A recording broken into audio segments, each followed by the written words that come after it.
नौशर फिरोज़ ठेकेदार एसोसिएशन के ज़िले मोहम्मद यासीन चांडी जगवाणी में एहतजाज मीडिया से ॻाल्हाईंदे मोहम्मद यासीन चांडी चयो त चीफ इंजीनियर मसरूर सोलंकी हक़ नमाज़ मक्सी अरबनि रुपयनि जी करप्शन कई आहे।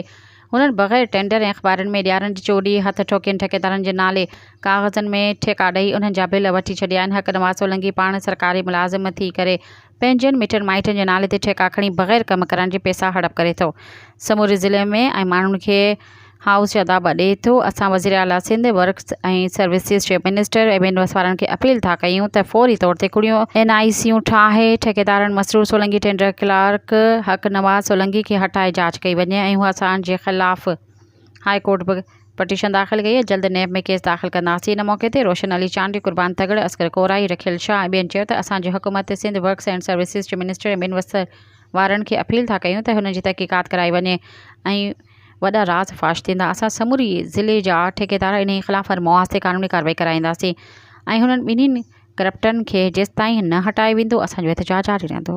सब्सक्राइब कयो अवामी न्यूज़ HD खे ऐं ताज़ा तरीन ख़बरुनि लाइ ॾिसंदा रहो अवामी न्यूज़ HD।